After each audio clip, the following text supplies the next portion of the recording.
The New World Order. Those are the roots of trouble. I imagine that right now you're feeling a bit like Alice, tumbling down the rabbit hole. Let me tell you why you're here. You're here because you know something. What you know you can't explain, but you feel it. You felt it your entire life. That there's something wrong with the world. You don't know what it is, but it's there, like a splinter in your mind, driving you mad. It is this feeling that has brought you to me. This is your last chance. After this, there is no turning back. You take the blue pill, the story ends. You wake up in your bed and believe whatever you want to. You take the red pill, you stay in Wonderland, and I show you how deep the rabbit hole goes. All I'm offering is the truth, nothing more. For we are opposed around the world by a monolithic and ruthless conspiracy that relies primarily on covert means for expanding its sphere of influence, on infiltration instead of invasion, on subversion instead of election, on intimidation instead of free choice, on guerrillas by night instead of armies by day. It is a system which has conscripted vast human and material resources into the building of a tightly knit, highly efficient machine that combines military, diplomatic, intelligence, economic, scientific, and political operations. Its preparations are concealed, not published. Its mistakes are buried, not headlined. Its dissenters are silenced, not praised. No expenditure is questioned, no rumor is printed, no secret is revealed. But I am asking your help in the tremendous task of informing and alerting the American people. And now, welcome to another episode of Down the Rabbit Hole. Here's your host from federaljack.com. It's Popeye. Ladies and gentlemen, welcome to another live edition. It is August 1st, 2013. Tonight, I'm going to be getting into a rather harsh topic, I guess you could say. Something that makes a lot of people uncomfortable when I discuss it and when I bring it up. As Joe said in his show, final segment of his show, about 15 minutes ago, when he did me a favor and he advertised my, my show coming up here. He said, "Well, Popeye, what you're, after he said what I was going to get into tonight, he said, it's not a way to make friends." And he's correct. Because a lot of people, get, really mad when you bring this up. And I'm saying you as a general, all of us, whenever any of us talk about this, the people that are awake and you try to educate others. It's a rather horrific thing. What is so horrific that could be powerful enough to make people not even want to talk about it and walk away? Literally not talk to you anymore because you've brought it up in conversations and it makes them feel uncomfortable. The subject of child rape has that effect on people. And that's what we're going to be discussing tonight. Well, not so much discussing, but exposing. See, I don't like to call it pedophilia because that just kind of puts this little sugarcoating on top of it. Child rape's a little more hardcore, and that's exactly what goes on. In fact, even worse things go on. It's connected to satanic rituals, satanic ritual abuse, all of this. A lot of these kids disappear, sacrificed. So this stuff is real. It's really hardcore, nasty stuff. But I decided I wanted to talk about this today because I saw an article about the FBI rounding up these pimps nationwide that were trafficking children. And that's all well and good. I'm glad they got these scumbags off the streets. But just like Sandusky and just like Jimmy Savile, they keep nailing the procurers of the children, the pimps, but they're not nailing the Johns. These elitist pieces of garbage. So I'm going to show you some evidence tonight to expose that. We'll be right back. All right, so into the dark end of the rabbit hole we go tonight. The sinister, disgusting, evil, and that's the only way to describe what these people do with children. Let me remind you that children are the most purest thing on the planet. They are innocent, okay? They don't have any, racial stereotypes in their heads, none of that stuff. All that stuff is programmed into them by adults and their environment and what they're exposed to. Okay, we were all children at once. We were all that innocent, right? As adults, we do have the responsibility to protect them. And constantly we're hammered with, it's for the children, it's for the children. Ironically, that line is usually coming out of the mouth of somebody that's connected to pedophilia or these groups that are connected to pedophilia. Okay. How many times do you see some child advocate, some politician who's an advocate for children, and he gets nailed being a pedophile? It happened in Congress a couple of years ago. Well, that kind of stuff happens all the time. Or managers that are running in, CPS office. They've had it happen in multiple states. Here in Florida, other states as well. It's not just a Florida thing. A lot of people, oh, it's just Florida, crazy people. No, and it's not just in the United States. It's rampant. It's worldwide. I'm going to show you evidence of that tonight. I'm going to play you a ton of audio for you to hear. And if you're new to this, if you're new to the idea of what these elitist scumbags do, trust me, I know it's what you're going to hear is hardcore, but it's the truth. All right, so let's get into it. First, let's start off with how they get away with it. Now, how do these people, like I said, you see the FBI rounding up the pimps, the procurers. Sandusky, he was a procurer.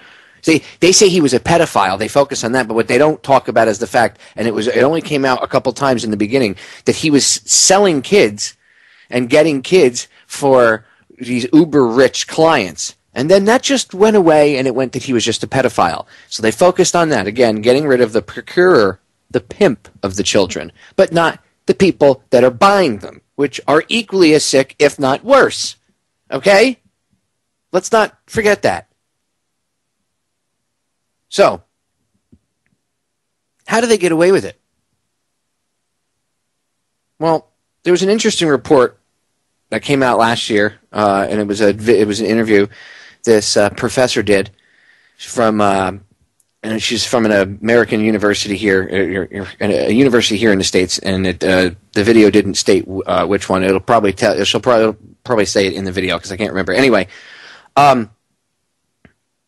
One of the biggest problems is you have judges, police, and government officials, everything from agents all the way up to supervisors and politicians themselves, high-ranking ones, getting caught involved in child porn, whether or not it's with child porn or actually making child porn, engaging in, sex with minors, whatever. This is a huge problem. So I'm going to let it play uninterrupted. There's two things that I kind of don't agree with, but I'll let it go. I'll point it out later. The point is that I want to get with the little time I have in 2 hours, which believe it or not is a little amount of time when you have as much stuff that I have to play.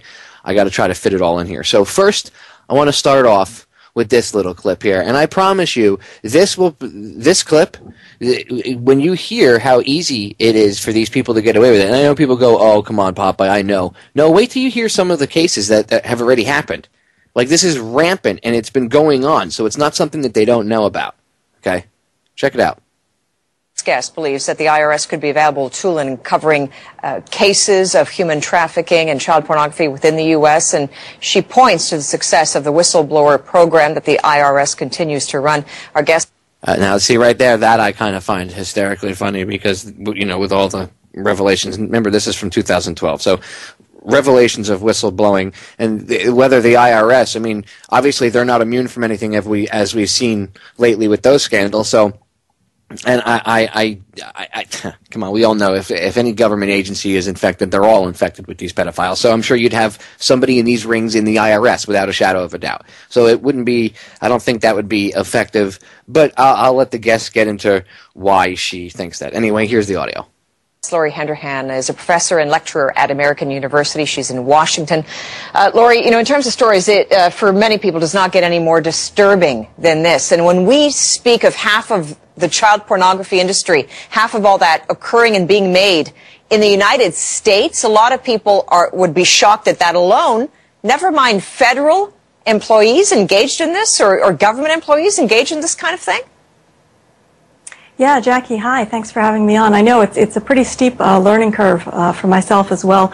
Not only federal employees, but the military with top security clearance, apparently using their .mil email addresses, about 5,000 military at the Pentagon, and the Pentagon decided not to even investigate 1,700 cases because they decided it wasn't a priority. So Senator Grassley has got that reopened, making it a priority. But yeah, it's pretty staggering. It's the fastest growing crime in America. It's growing by about 150% every single year. So we don't have really, really good data on how much child porn and child trafficking is being done, but we do know that America is probably the #1 place in the world right now when you combine all the figures. But you're saying it's a national crisis of federal employees engaged in the child porn industry. A national crisis. What do we know about how pervasive this is? Well, those are some of the figures that we're trying to get. We're applying for some research grants to try to actually get some real numbers. But if you type into a Google search engine, almost any federal government agency, Department of Transportation, Homeland Security, State Department, Department of Justice, and then type in arrested for child porn afterwards, you're going to find case after case after case. If you type in police officer arrested for child porn, lawyer arrested for child porn, you're going to find case after case across the whole country. Okay, but on the surface, this does not make sense to a lot of people. I mean, you're talking about high-ranking, successful members within society, never mind the fact that these are people with government jobs. I mean, we presume that, if there's a place you can't get away with it, it would be with a government job because there are layers of oversight. Well, Jackie, you would assume, for instance, that if you were an assistant attorney general in the Department of Justice under Eric Holder, who claims he cares about trafficking of children, and you did child porn on your Department of Justice work computer, you assume you'd be held accountable. And Eric Holder refused to prosecute his own assistant attorney general who was caught doing child porn on his work computer at the Department of Justice. So when the impunity starts at that level, it just cascades all the way down. Okay, we mentioned the IRS. So they have a whistleblower program that is reaping a huge success. I mean, what are we seeing there?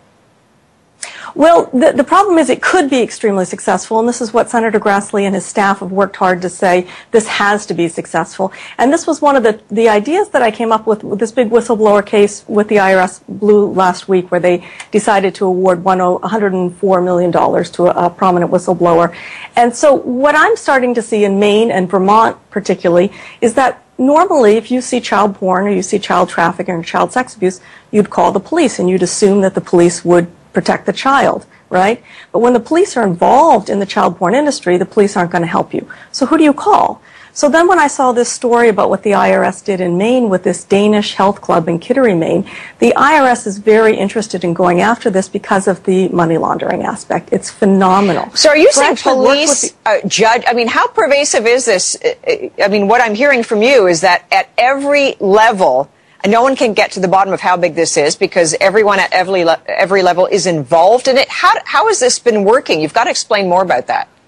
Okay. Well, look at the case in Vermont, right? Yeah. So there was a Homeland Security trainer at the police academy in Vermont who apparently was caught with a number of other people at the police academy doing child porn on police computers. That's out in the public. It was a known fact. And when you say doing child porn, do you mean using the computer for what purpose? Just trading images or producing it at home and then uploading it? What are we talking about in real terms?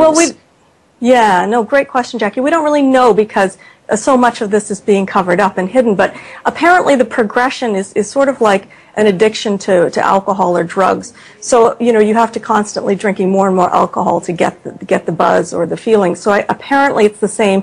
People start with porn and that doesn't do it. Then they go to hard porn. That doesn't get them off. Then they go into child porn. And sooner or later, just like drugs, people realize how much money they can make. Yeah. So if you're already willing to do child porn and then you realize you can make $1,000 on average a day, and this is the Department of Justice statistics, just by molesting a child in front of a live webcam, I mean, it's just incredible what people are doing. Is the difference, are these American children? Do we know, Laurie, who's being victimized, or kids overseas and images being traded from overseas? Do we know? I mean, it goes all over because it's global, but of course this is American children. If half of all child porn is being produced in America, these are American children. The crime requires a fresh supply of children all the time, and the under threes are the ones that they really want. Apparently an under 3-year-old is considered platinum on the market. But so in Vermont, Jackie, what happened was the cops then covered up the investigation, refused to release the police investigation. The Homeland Security trainer apparently committed suicide, but we don't really know because the records haven't been released.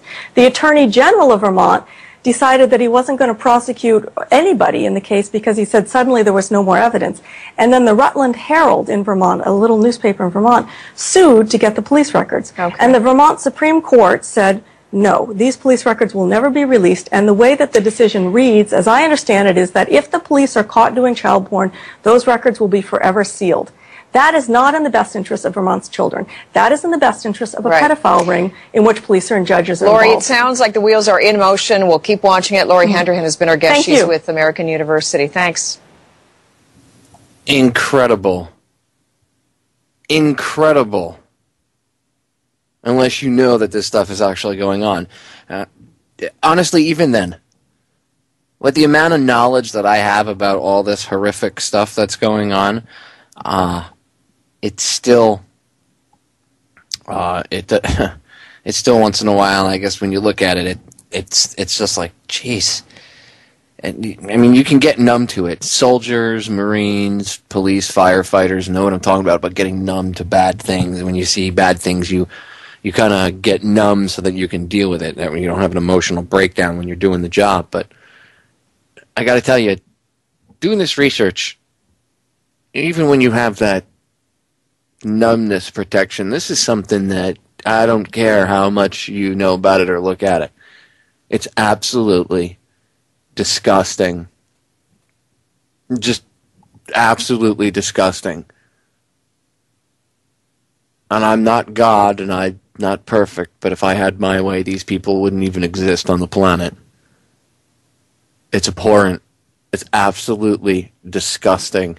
It's the only way I could describe it. It's just, ugh, absolutely disgusting. Scumbags. And that's why I want to expose this. I've done broadcasts like this before, but it's important to harp on these issues if I have to, and go over it time and time and time and time and time again. It has to be talked about. It has to be discussed. People don't like to talk. Again, this is a subject that people are like, ooh, it's taboo. I don't really want to discuss it. It's kind of scary. Makes me feel uncomfortable. It should make you feel uncomfortable. It's absolutely abhorrent behavior. But it happens. Sticking your head in the sand and pretending it doesn't happen isn't going to make it stop. And you're not helping anybody. How brave of an individual are you if you think you're a tough guy because you watch football and I play sports? But don't talk to me about this kind of stuff because I don't want to know about it. Right, so then you're really not a brave person. You're just a coward who'd rather watch something that would occupy their feeble mind than pay attention to something that's really going on and be a man and do something about it. Personally, if I knew that this was going on, right, or if this was my kid, let's say I was the parent of one of these kids that was affected, I wouldn't go to the cops. I would go get my friends and some 2x4s or whatever else I needed, and we would handle business our way. And that's the way it would be. Okay? That's how things would work. And of course, people would, wouldn't you want a weapon? A bigger, more efficient than a 2x4? No.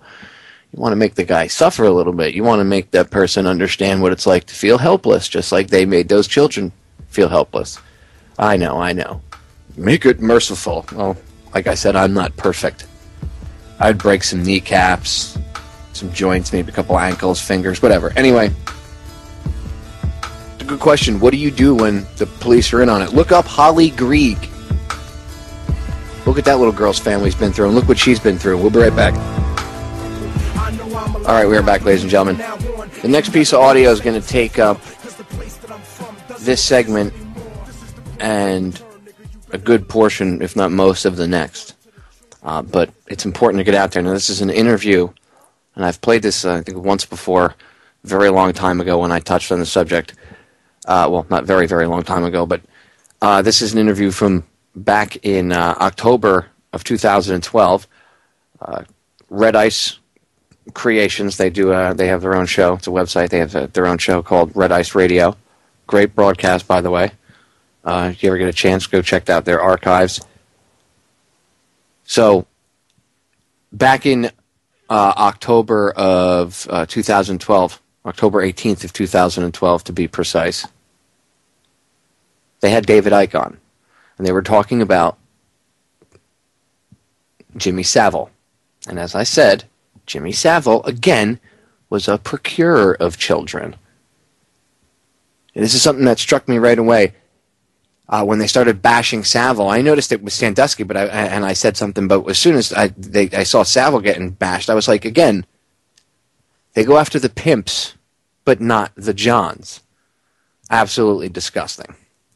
Anyway, I want to start off the clip now, and then we'll finish it up in the longer segment. It's about 17 minutes. This is David Icke, again, and he's going to get into detail about Jimmy Savile, how it's connected to pedophilia. Now, you just heard about the American side of it, right? Some of it. We're going to get into more of the American side in a second. But now I'm going to show you some evidence how it's on the other side of the pond, too. So it's not just an American problem. And this involves the British government, the British royal family, and more. So let's tune in and see what Mr. Icke has to say. And I wanted to ask you about the business of this Jimmy Savile in the UK right now. I've only peripherally kind of read about this. And how does this tie into the larger picture of what's going on right now? Well, this was fascinating to me when this came out, because I've been talking about this guy, Jimmy Savile, being a pedophile and a necrophiliac. He used to have a thing about sex with dead people. For many years, back to the late 90s. And of course, Ike's a nutter and all that stuff. But a television program has just come out. He died in 2011, Jimmy Savile, at the age of 84. And a television program came out which exposed the fact that he, over a long period of time, for decades, and more's come out now. I mean, crikey, it's just exploding. This guy must been at it all the time. But he was abusing underage children, usually girls, that's come out. But actually, there's more to it than that. And he worked at the BBC. That was his main, prime point of public exposure. And he used to do a lot of charity work. He used to run marathons. He used to volunteer to be porters in hospitals, and he used to have charities to raise money for hospitals, and these hospitals would give him a room, an office, even sometimes a bedroom in the hospital. He used to do the same at a place called Broadmoor for, seriously mentally disturbed people and criminals and killers as a result of their psychiatric state. And he was seen as the national treasure. He started out in the late 50s, early 60s, when the great swinging 60s music scene started in Britain, and a new genre appeared called the disc jockey. He started out on Radio Luxembourg, this kind of iconic radio station of the 60s, and then he went into the BBC and all that stuff. And he openly talked about his closeness to the British royal family. And later on in years, he would talk about the fact that he was untouchable, that there was nothing he couldn't do, and there was no one that could touch him, whatever he did, and all the rest of it. And he died, this old guy of 84, and he was given a hero's funeral. Jimmy Savile, what a great man. Good on you, Governor. Well, that's not what they're thinking now, because the dike has been breached and it's coming out. But what is coming out? At the moment, what's coming out is that he was the most serial pedophile, and also that he started his charities and did his charity work to get access to children and stuff in hospitals. Well, now, sounds a lot like Sandusky, doesn't it? I'm going to pause it right there because the break's coming up. Sounds a lot like Sandusky had a charity, give them easier access to kids. Again, just the procurers. Where's the Johns? We'll be right back. And by the way, these scumbags were pedophiles themselves, too. Don't forget that. We'll be back. He did something else, as I was pointing out back in the late 90s, Henrik. He got involved with hospitals because hospitals have mortuaries. Satisfy his love of sex with dead bodies and stuff. I mean, this man was seriously way out there. But this is the bigger picture, and what's not coming out, but should, and I was talking to a journalist today about it, I hope something will move forward as a result of it, is the reason he was untouchable, the reason that he could do anything he liked, and that there were, over the years, police investigations started into claims of his pedophilia with underage girls, but those investigations came nowhere, was because that he wasn't just a pedophile, he was a procurer of children for the rich and famous, including the royal family. It's not a accident or coincidence that Savile, in his own words, said that he was introduced to the royal family, first of all in the 1960s, by a man called Lord Louis Mountbatten, who was a known paedophile by anyone who's investigated this. And it was Mountbatten that introduced Savile to Prince Philip and Prince Charles, and Savile became very, very close to both of them until he had a massive row, apparently, with Philip. And I was told all this in the late 90s by a lady called Christine Fitzgerald, who had been a close friend of and confidant of Princess Diana for 9 years, acknowledged as such by the media. But they fell out in the last little while before Diana was killed. But she told me about Mountbatten, she told me about Charles, she told me about what went on in the royal family, about the Satanism, about the pedophilia, and also what was left field for me at the time about Jimmy Savile, as others have too. And I said to them, you know, why would the royal family be so close to this aging disc jockey? And then they told me about the pedophilia and the necrophilia and all the rest of it. And so because he was a procurer of children, it meant that he was never going to go down so long as he kept quiet and you know, played the game as they wanted it played, and doing what he was doing for them.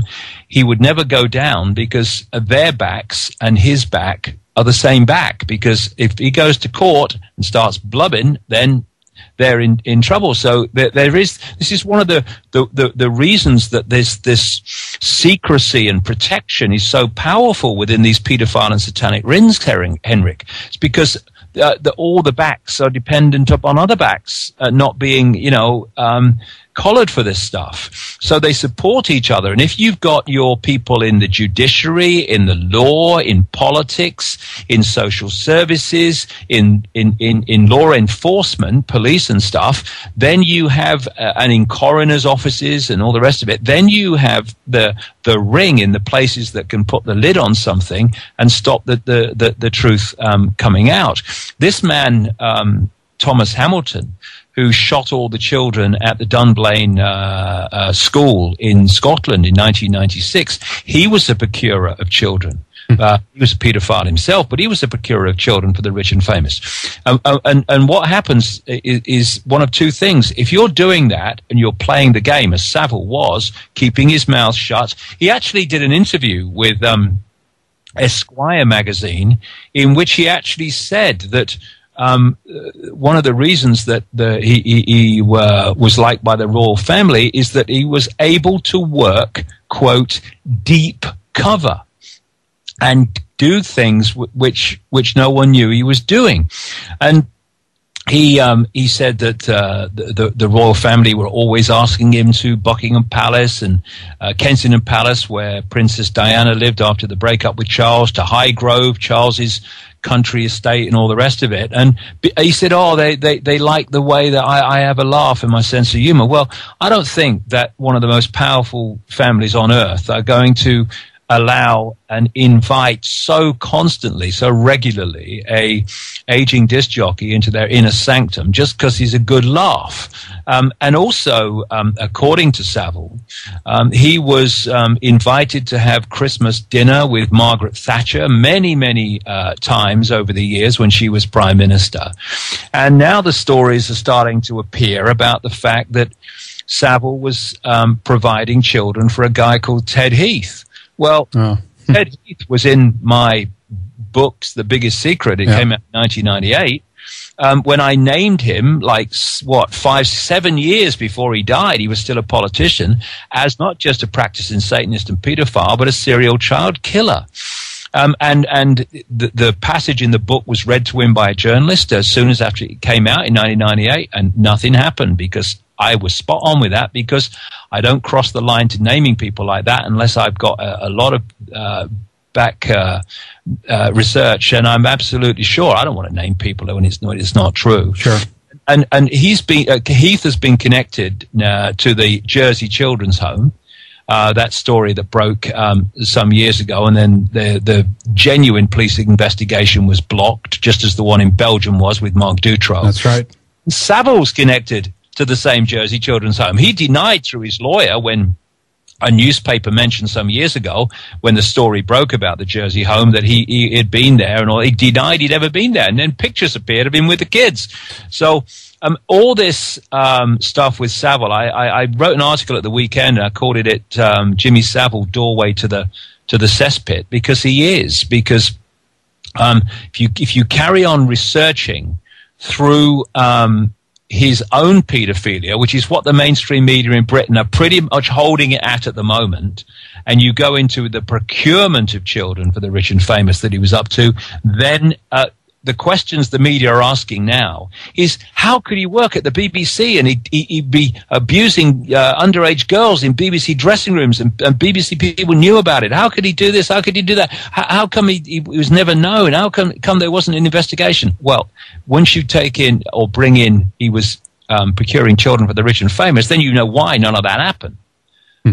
And it is an opportunity to really lift the lid on some of this stuff, and for people to start to realize that, it's not crazy to say these things have been going on. It is just telling the truth.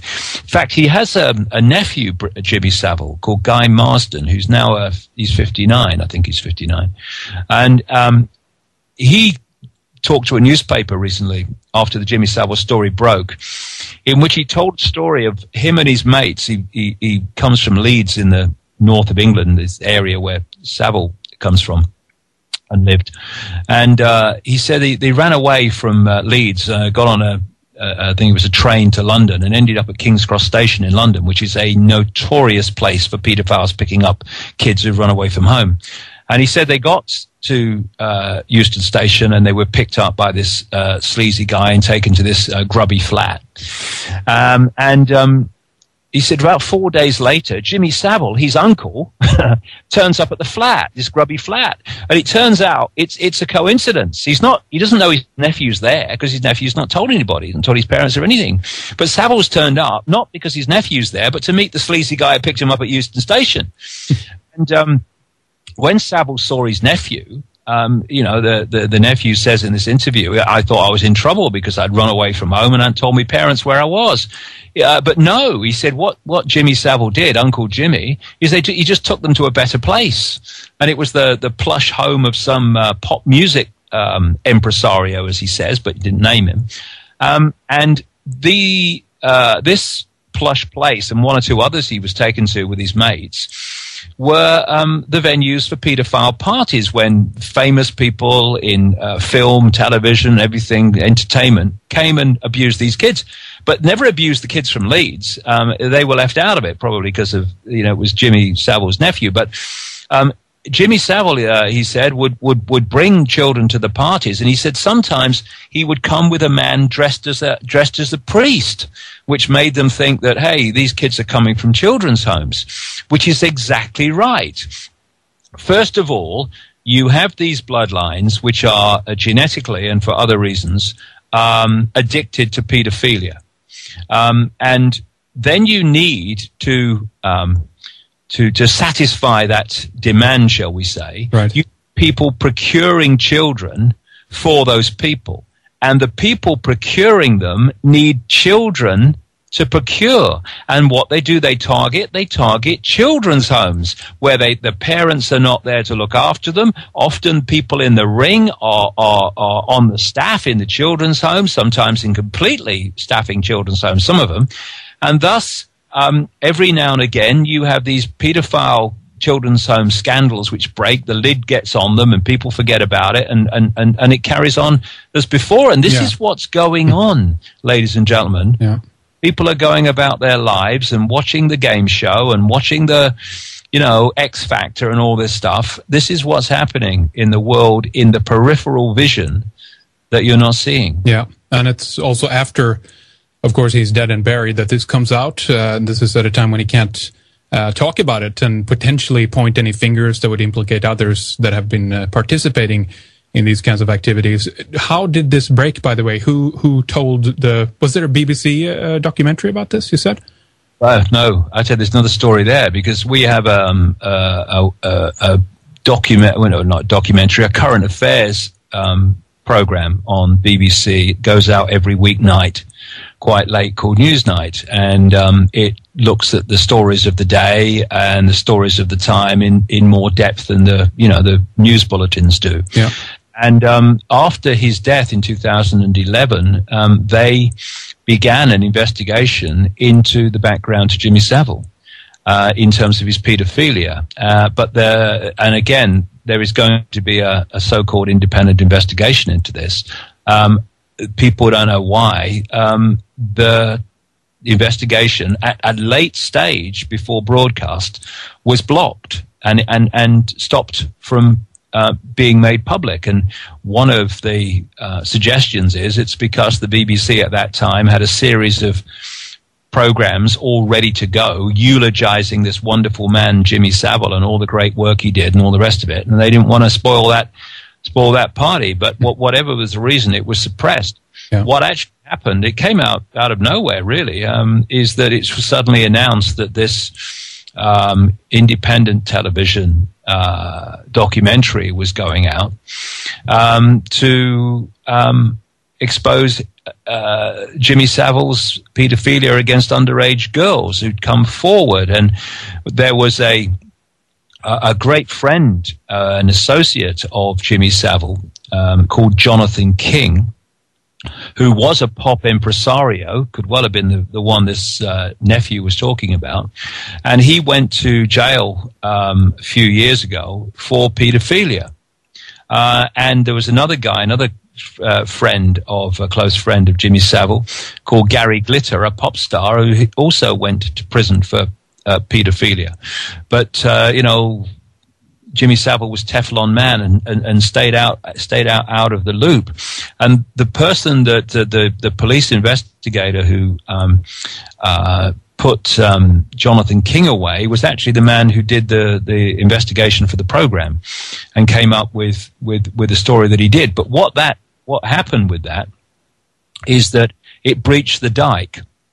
It was interesting in and of itself that it exposed Savile up to a point with underage girls.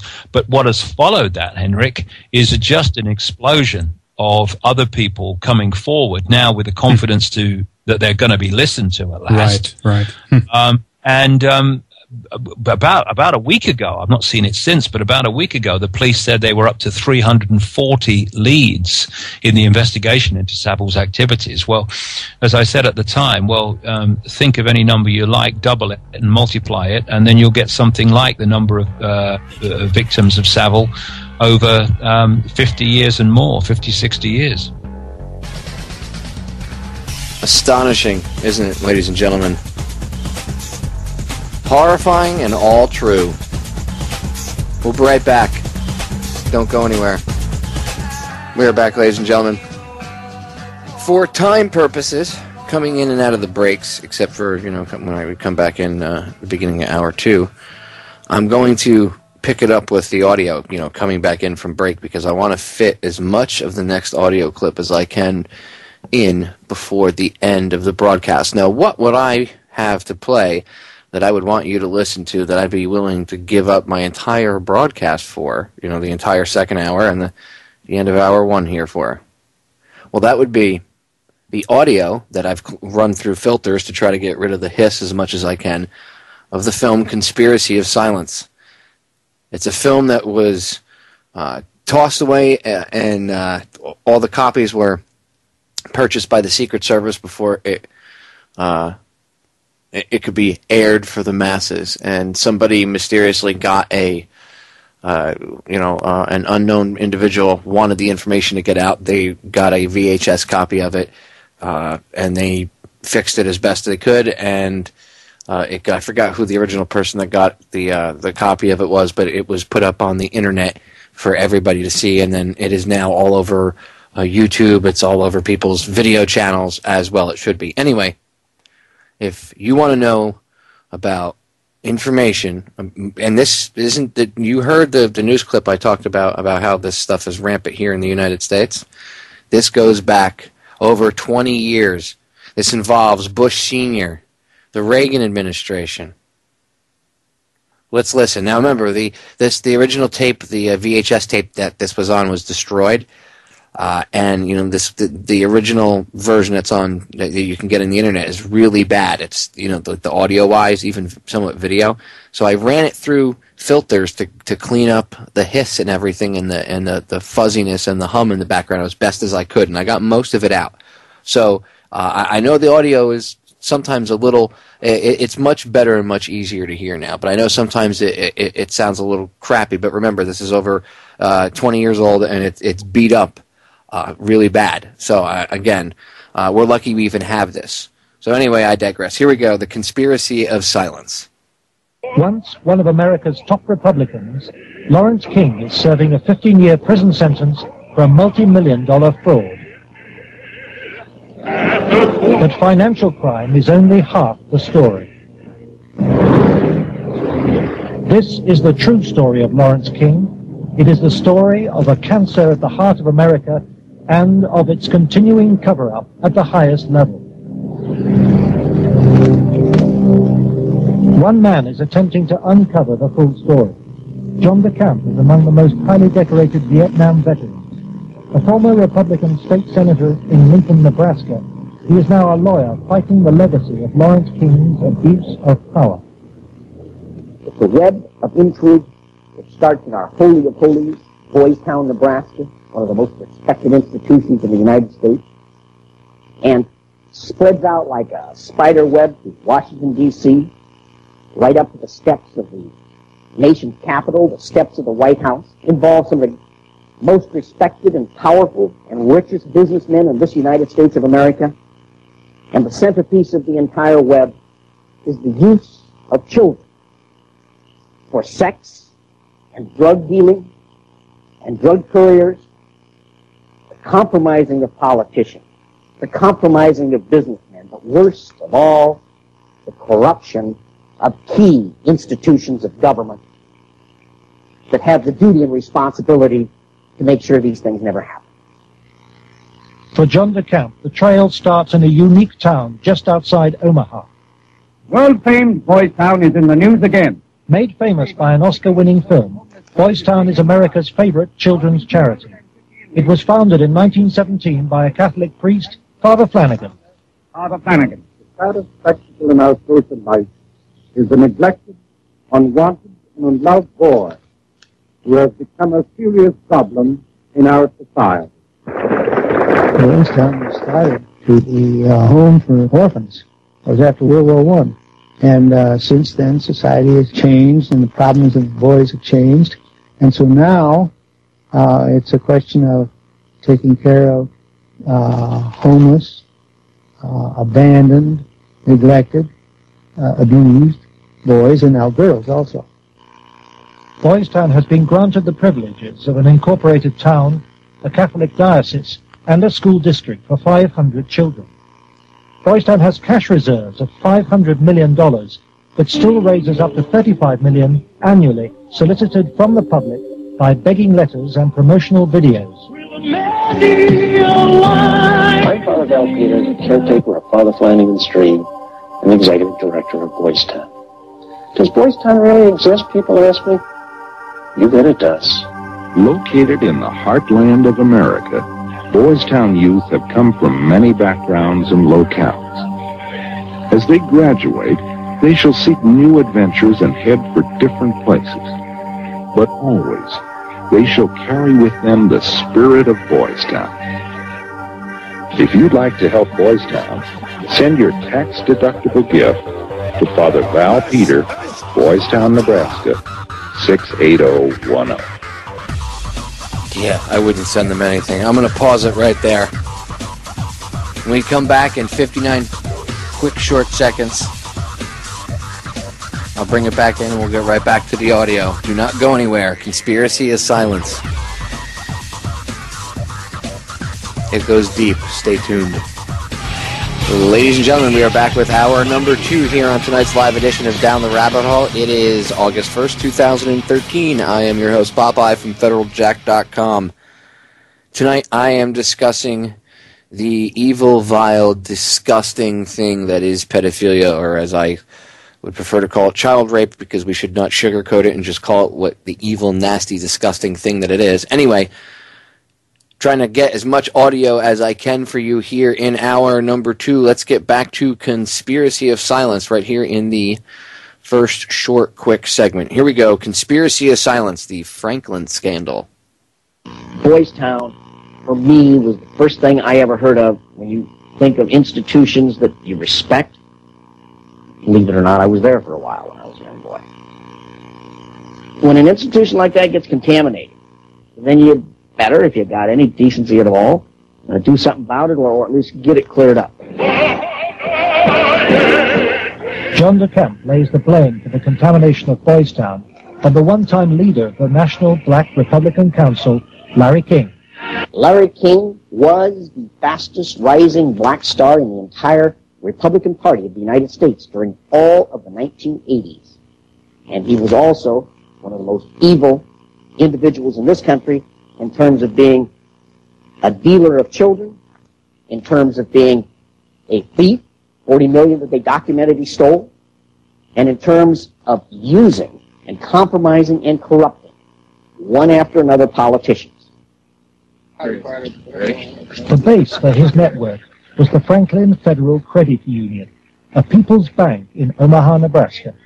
Larry King was its general manager.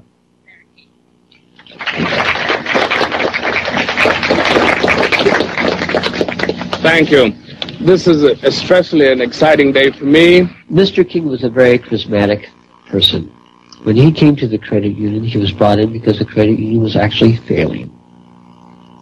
He did everything to build the credit union. King courted the leaders of Omaha's wealthy business district. Banks, industry, and charities placed millions of dollars in King's hand. From 1979, Larry King developed close commercial ties to Boys Town, and Boys Town youngsters were sent to work for his companies. Boys Town had quite a few accounts at Franklin Credit Union. Those were considered very valuable accounts. They were handled exclusively by the bookkeeping department. But on the average of once a month or once every 2 months, we always seemed to incorporate a person from Boys Town. But King used Boys Town not just as a source of young boys for his business. He prostituted them at sex and drug orgies. Paul Benassi was a victim of King's abuse. He was also sent by King to lure Boys Town youngsters off campus. I'm going to pause it right there, ladies and gentlemen, because the break is going to be sneaking up, and I don't want you guys to lose the pace or anything, because the break is going to come up and it's going to cut it off where he's in the middle of talking. So when we come back from break, I'm going to pick it up, coming right back out, so don't go anywhere. As soon as the music starts to fade down, I'm going to pick it right up, and you're going to hear about one of the victims who was then being used to also recruit other victims. Disgusting. Stay tuned. We used to just drive around and go explore the homes. That's when we used to do some of the scavenger hunts of picking up from the kids. You know, just kind of win their confidence, become friends with them for a while. Start inviting them to the parties. The kids were 10 years old or older. In 1986, King's plundering of Boys Town was reported by staff to its chief executive, Father Val Peter. Subsequent testimony proves that he carried out his own investigation, but that King's victims refused to talk to him. Monsignor Hupp now blames himself for Boys Town's association with Larry King. Well, in retrospect, I regret having any association with Larry King. Had I known it at the time, it would never have happened. Could you understand why a very detailed report from a social worker employed at Boys Town, identifying children and identifying their alleged abusers, never saw the light of day? Nothing happened with that. Well, I can understand that, because had I known that, I wouldn't put up with that. But is that something like that happen? I don't know. Nebraska has a very clear statute that child abuse allegations should be reported to authorities. They shouldn't be reported to the principal of a school, director of a facility. They should be reported directly to either Child Protective Services or law enforcement. And so Larry King remained free to feed his pedophilic parties with child victims. But in 1988, a routine review brought King's involvement with Boys Town youth to the attention of Nebraska's State Foster Care Review Board. From the information presented to the Foster Care Review Board, either via the telephone reports, the personal reports, or the reports we reviewed, Larry King's name was consistently present as someone that the youth were making allegations against. I would say we handed over at least a foot-high amount of material to authorities, and nothing happened. Omaha police now accept that Larry King may have been abusing children. Good morning, Roberta. But its most senior officer claims the evidence was not conclusive. It is certainly possible that Mr. King was involved in illegal acts with children. If there was sufficient evidence of those types of allegations, he would have been prosecuted by the county attorney's office. For me, it was very clear that the case was not investigated and not pursued because of the alleged perpetrator. Those perpetrators, named by the children, were some of the richest and most influential citizens in positions of power in the state. Men prominent in industry, politics, the media, even the police. We can only name the ringleaders. Besides Larry King, they were department store millionaire Alan Baer and the celebrity columnist of Omaha's only newspaper, the World Herald, Peter Citron. With the judicial system apparently paralyzed, Larry King spent Franklin's money on courting political influence. $10 million went on jewelry, flowers, and private planes. He cultivated contacts in the inner circles of Ronald Reagan's White House. At his palatial homes, 3 in Omaha and 1 in Washington, D.C., he held extravagant parties for the influential and powerful. His lavish spending bought him a protected life. Larry King was constantly heralded, cheered, applauded in the news media as the great businessman that's helping the poor people, the black community of Omaha. The King's extravagance attracted the attention of the Internal Revenue Service. As a result, on April the 11th, 1988, the Franklin Credit Union was raided and closed by the FBI. King was arrested, and the federal investigation showed he had stolen $40 million from Franklin. Documents we possess reveal the FBI interviewed many of the victims of Larry King's sex ring, but no action was taken. In November 1988, Nebraska's state government set up a parallel investigation into Larry King. A legislative committee was formed. Its chairman was the Republican head of Nebraska's Banking Committee, corn farmer and state senator Lawrence Schmidt. Immediately, anonymous threats began. I received a phone call on the floor of the legislature. The caller did not identify himself, but he said, "Lauren, you do not want to have an investigation of the Franklin Federal Credit Union." And I asked who I was speaking to. He said, "That doesn't matter, but you shouldn't have that investigation." And I said, "Well, why not?" He said, "It will reach to the highest levels of the Republican Party. And we're both good Republicans. Undeterred, the committee began their investigations, and the money trail led quickly to the original allegations of child abuse. Carolyn Stitt was one of the first to testify. The night before we testified before the legislative committee, I did receive a phone call at home that said, if you speak, you won't live to regret it.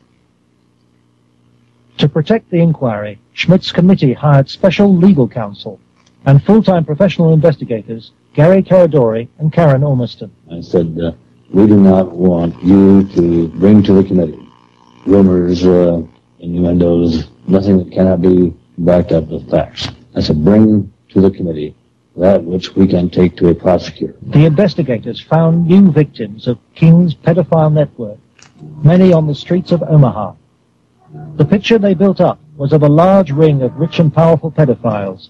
Many named the same men as those involved with the Boys Town cases 3 years earlier. They were telling us about prominent people in Omaha and elsewhere that were abusing children at parties. The prominent citizens' names that originally came up were of concern to me because I knew many of those individuals, and I very frankly was shocked to have those names show up on the list. To provide the committee with hard evidence, the investigators recorded their new witnesses on videotape. Paul Bonassi had been the victim of abuse since he was 8. He was present at many of Larry King's sex parties.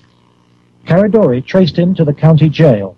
He had been convicted of fondling his young cousin. Who are some of the people that would come to these parties? Larry King, King situation,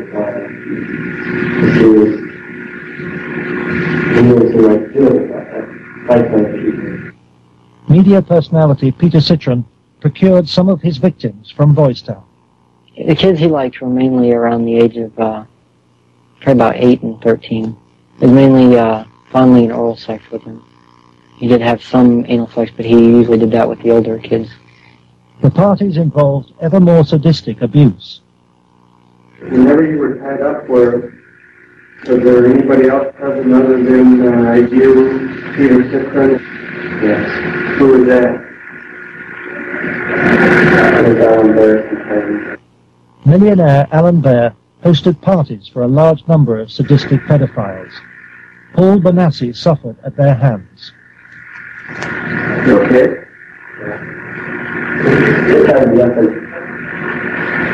I had some other kids having sex on really late.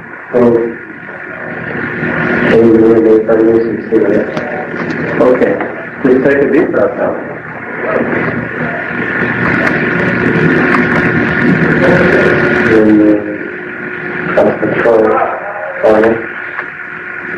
Troy Bonner was Kiowa.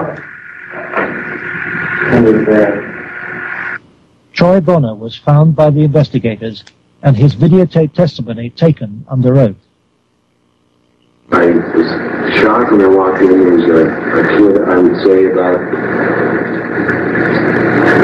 15 years old, out in the middle of the room. One guy was standing in front of him. He was bent over, and the other guy was like reaching under him, playing with his nipples. Wow. A guy whom Jeff told me was a police officer shoving beads up his rectum. The police officer was shoving beads up his rectum? Yes. Bonner named Alan Baer as the man who introduced him to the sex parties. Alan Baer was a sick fuck. Didn't care, wanted sex, nasty, I don't even know if you can call it sex. Everything, from just, touching to fruit, squash, huge squash, that big around, stuck into your ass, heat things, hot things, poked at you and stuck in you. But the center of the child sex ring was Larry King. Larry King was the same kind of sick fuck Alan Baer was, except Larry King was more violent, more sure of himself, I got those scars on my own one night at a party where Larry King, wanted to see how strong a man we were or something, and have us put our arms together, and light cigarettes. As soon as you get burning, you just drop them down between your arms and, let it burn. And they made us stand there naked and touch each other by holding our arms together and burn cigarettes for. It's on film someplace. And then they filmed it. Burning, I mean, I would, see him fuck a 10-year-old boy in the ass, until he bled and, just pull out and stop and, push him down, and then go out and, meet with decent people. King would also provide underage girls for abuse. Alicia Owen told the investigators she was 15 when she attended her first party, introduced by a Boys Town boy. Caridori discovered her in jail where she was serving a sentence for passing bad checks. I met some guys there that were from Boys Town. And it was at that party that I met Larry King. At the time that I met Larry King, I did not know that he was Larry King. I had met him. It was the first time I'd ever met him. Larry King and Alan Baer frequently hosted the child sex parties in penthouse apartments at the Twin Towers luxury block in Omaha. A lot of it was me handcuffed with my hands behind my head, and my feet tied, and doing different things.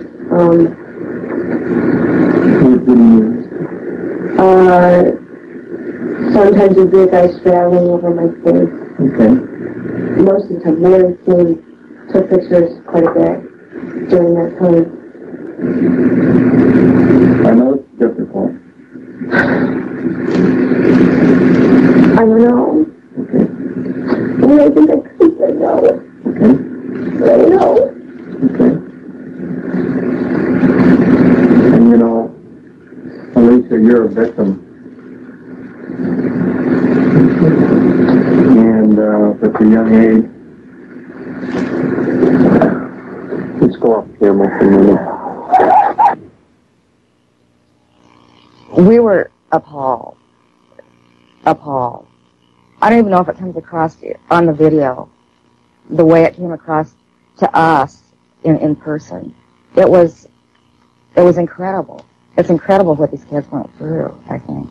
Larry King was also here. He came in and we drank and did cocaine. I didn't do much, and he turned me on to what Larry King did. Drugs is a strong part of how they got control of some of the kids, because that's what some of the kids were there to get. They would do the sexual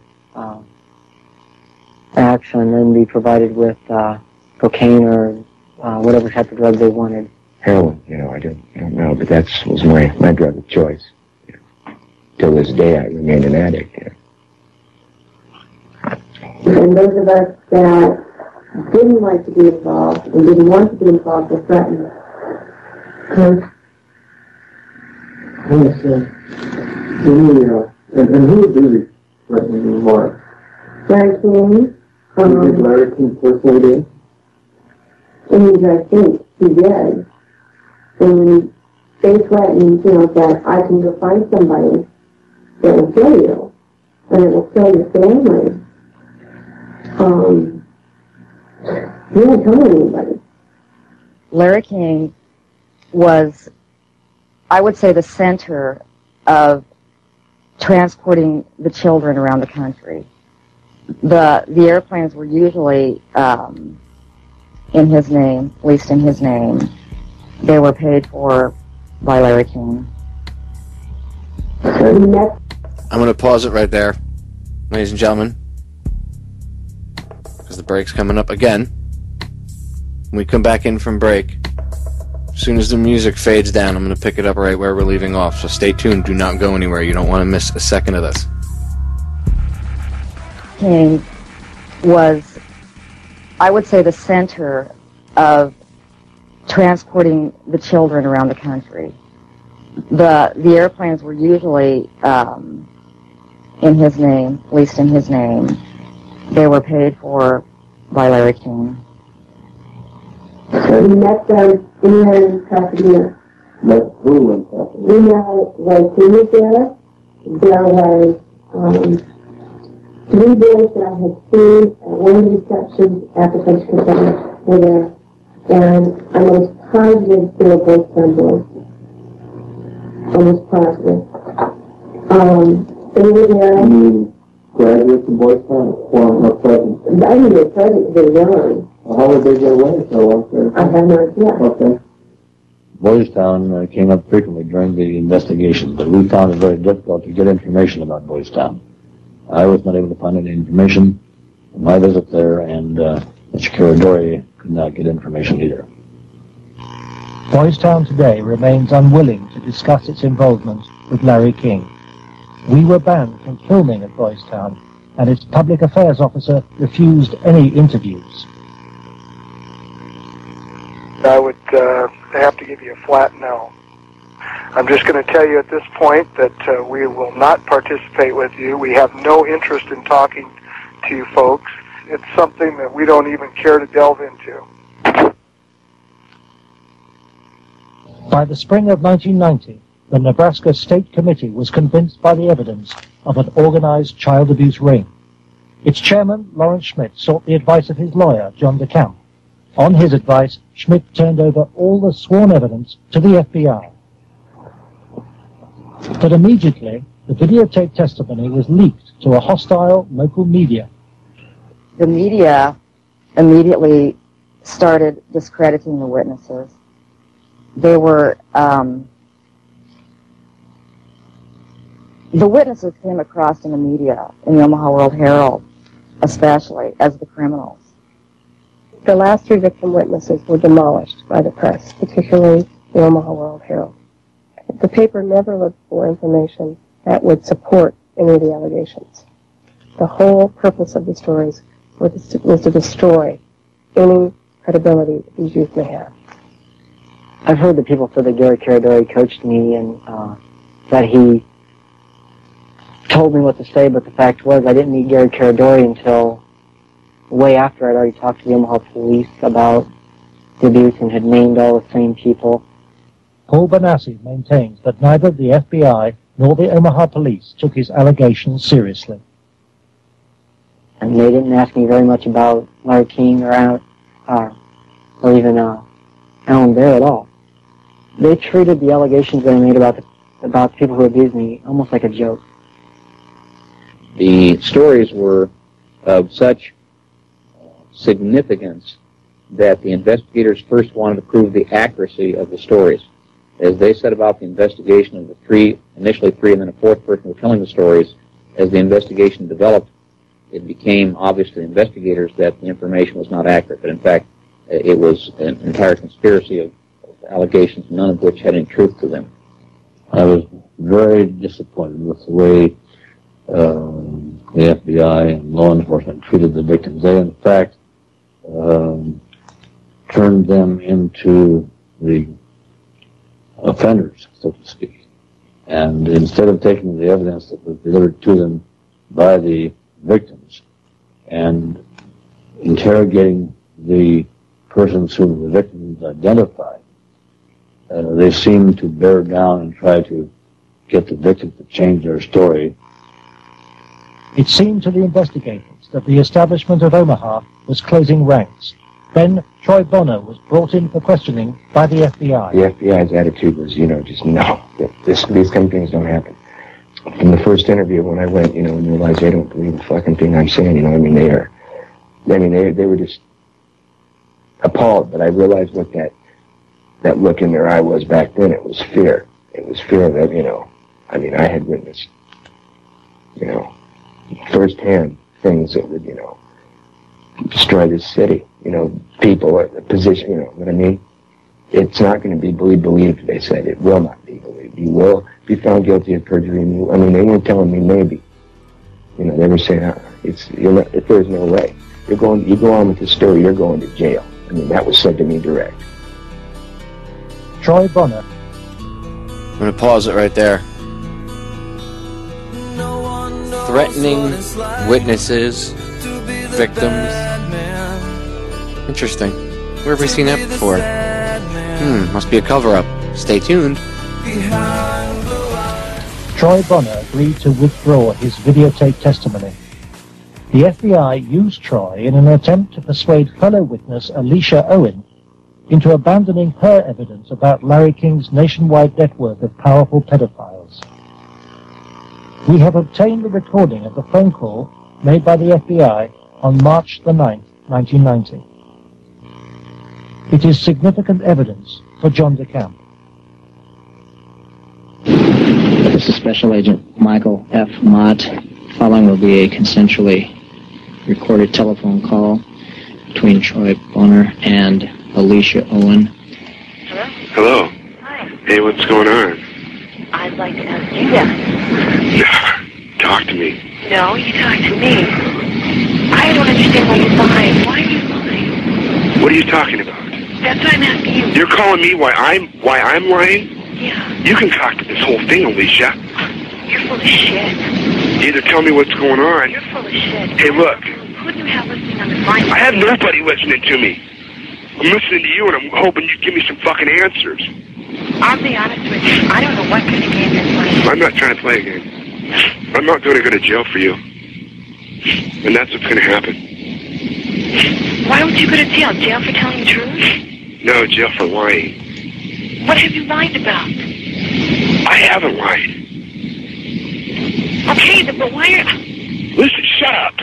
Listen to me. You're not out here being talked to them every day. The pressure's kind of hard.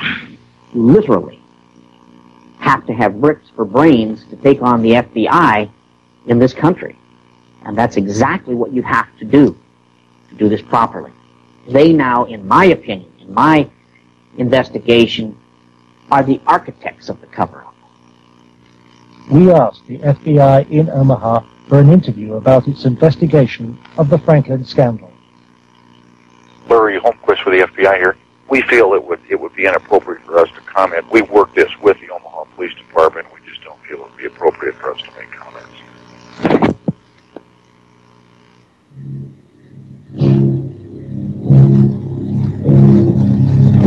As the investigators sought out new witnesses, they found themselves under constant threat. Gary was threatened several times. His vehicles were tampered with.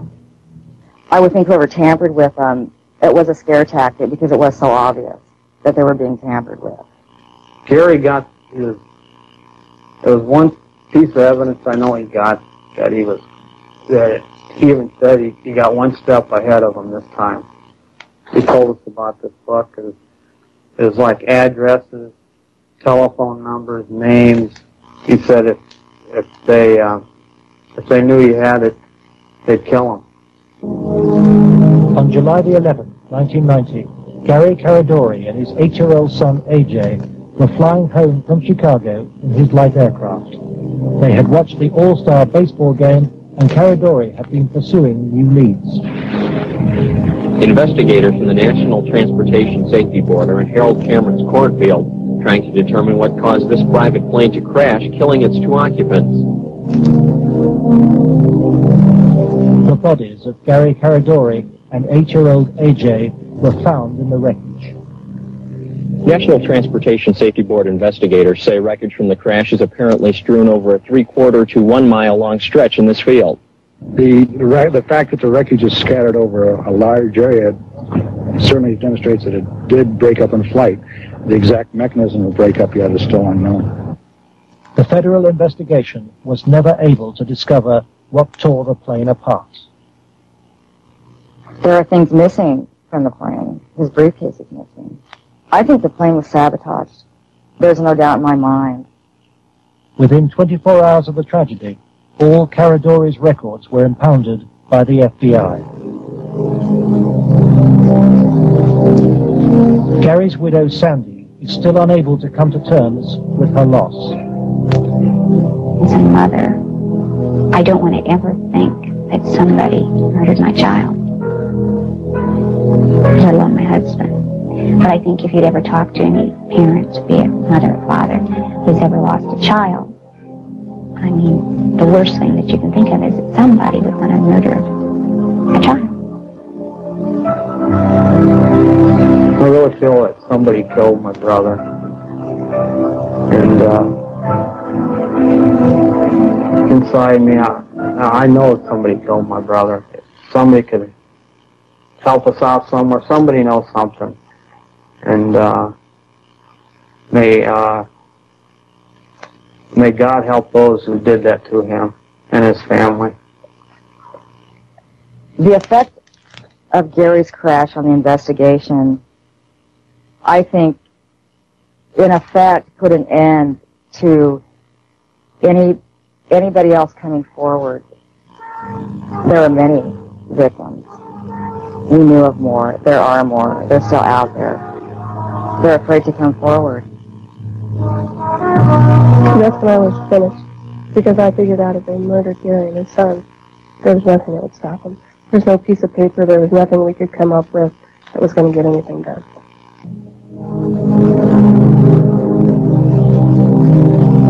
But Gary Caradori's death pricked Troy Bonner's conscience. He promised Sandy that he would tell Senator Schmidt's committee about the FBI's pressure which led him to lie. I set the record straight. I was, going to do it. And would, the truth would come out, and somebody would be held accountable for his death. And then at the funeral I had seen, FBI guys, and they looked at me. I was supposed to meet Senator Lebet and Schmidt for lunch after the funeral. And, that's when I decided, I told my mom, we're not going to do the lunch. We're going to hightail it out of Lincoln now.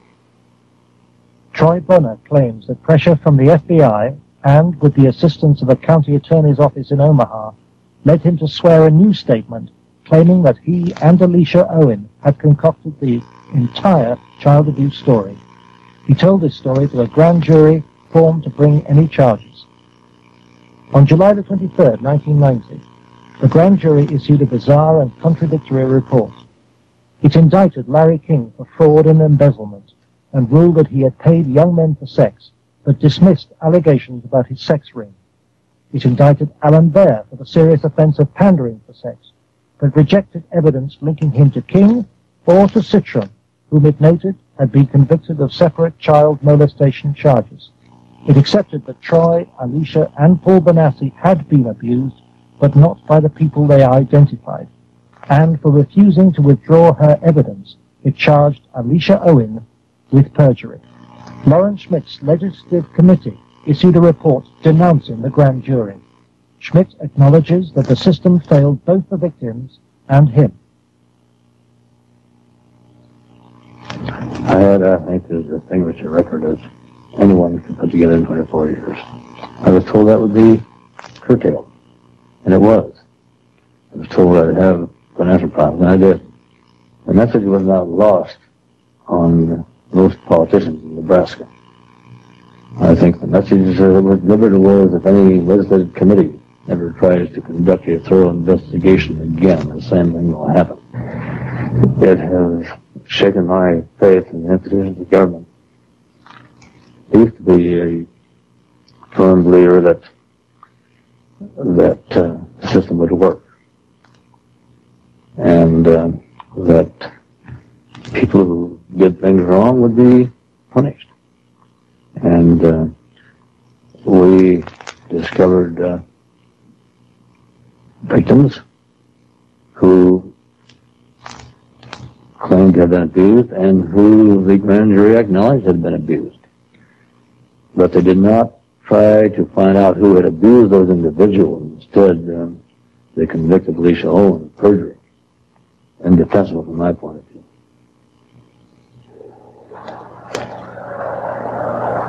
The trial took place in July 1991. Troy Bonner testified that the child abuse story had been an invention. As a result, Alicia Owen was sentenced to between 9 and 25 years in prison. I can't find a case in the history of this country where some kid got sentenced to 25 or 30 years in prison for something like this. If you were going to pick a what I call a telesign, something that says something fishy about the whole thing, it was in the sentencing itself. For some reason, they had to send a signal to every kid who was a potential witness. My opinion again. A signal so loud and clear, if you dare to come forward, if you dare to talk, watch what happens.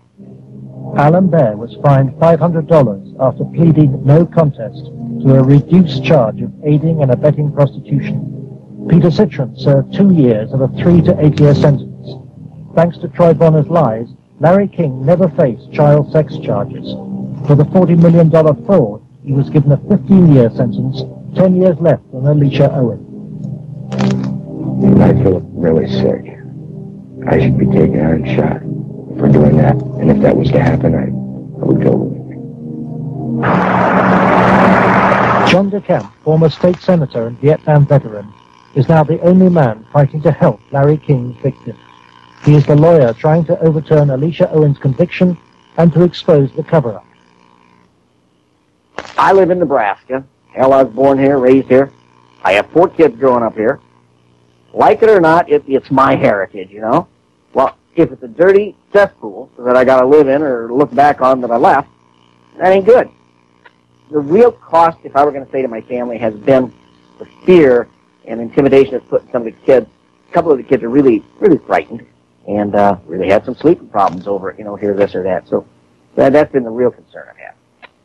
John has received anonymous threats and has turned for advice to his friend and one-time boss, former head of the CIA, William Colby. Bill Colby told me better than anything. The one thing the bad people can't afford is publicity, and knocking you off right now or doing something obvious to one of your kids would bring them more trouble than it's worth.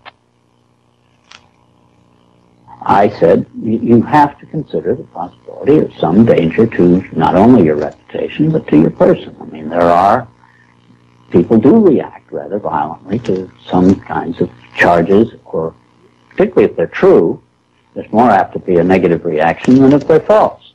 If they're false charges, then they can be reacted to in a normal way, a libel suit or whatever. But if there's truth in it, there can be a danger in that situation. We've seen that happen in other cases.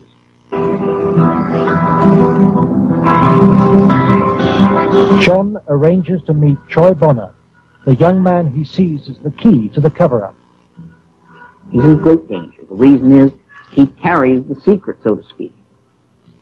He served his purpose for the FBI and others by committing the lies that put the seal on the cover-up. He knows that Troy's evidence will be crucial to Alicia Owen's case, and Troy wants to tell the truth, despite very real fears. My fears are that, I'm not going to be believed again. It's just, going to be a whole other kind of exploitation like it was last time. And afraid that that's going to happen, or, it might end up dead, or a loved one might end up dead. Troy has an overriding reason for putting the record straight. Maybe somebody has a better idea. I want this to go forward and have something done so that all those other kids who a lot worse things have happened to can come forward and see that action can be taken. You have to, if you want to protect yourself, and your life, and your family's life, both now and particularly in the future, is to use the institutions of government that have been set up to protect you and make them work. That means you go into federal court, you go after the people that have done this cover-up, and you expose it so there's no longer any percentage on their part in eliminating you because the secret's out. Yeah, that's why we're here today, to let it out. Well, ladies and gentlemen, I'm going to pause it right there because the break is coming up. I suggest you watch the entire flick. It's on YouTube. It's called Conspiracy of Silence, the Franklin Cover-Up. Just look up Conspiracy of Silence or Franklin Cover-Up on YouTube and the film will come up. I suggest you watch it.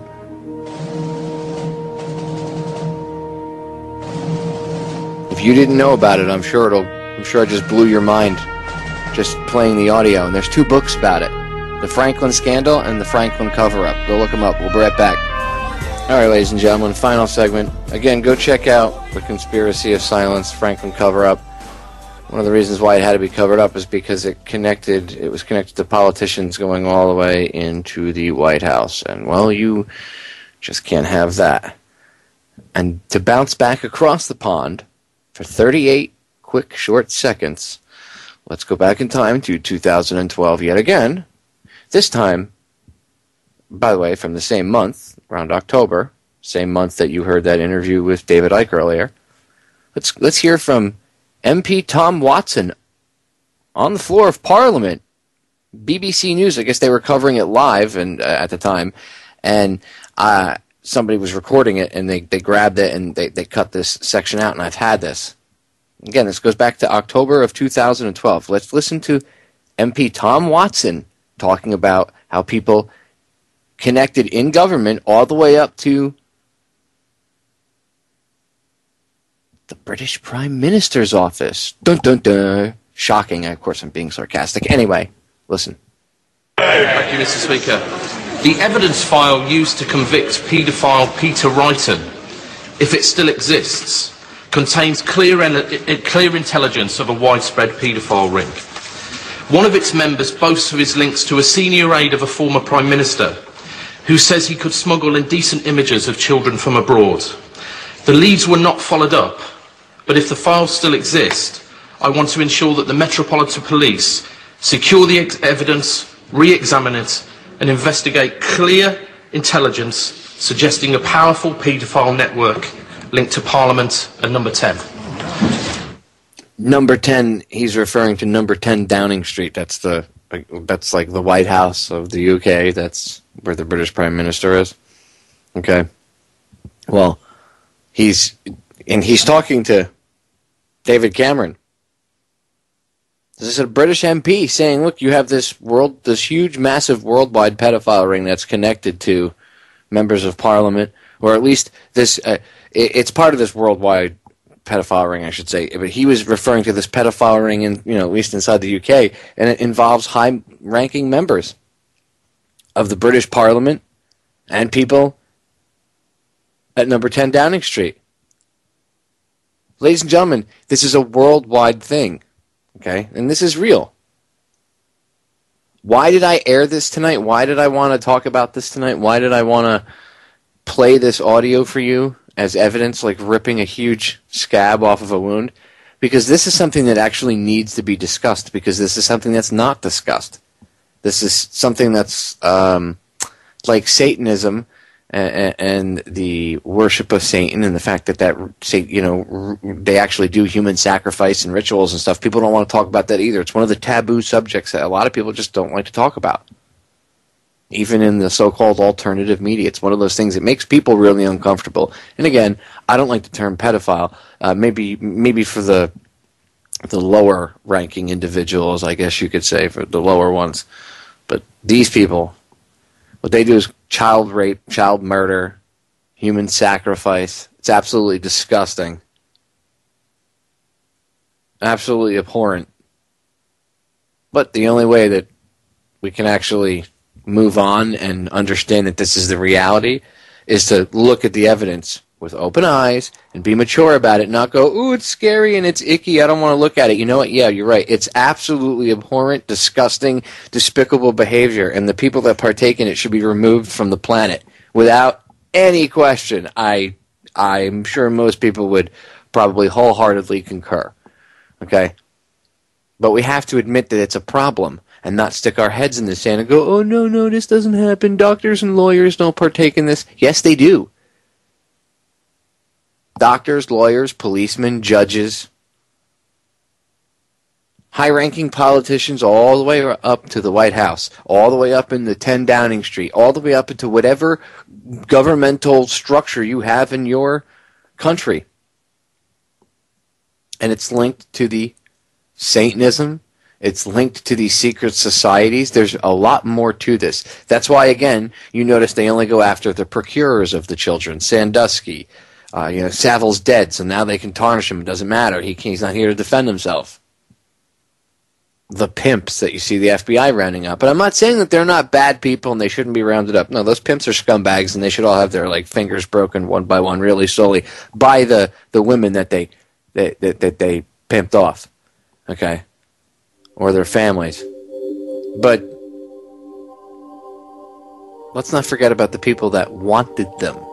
The people that are the demand in the supply and demand chain, and that have the money and the means to make sure that this stuff goes on and these people are able to carry on with their doings unhindered so that they can benefit.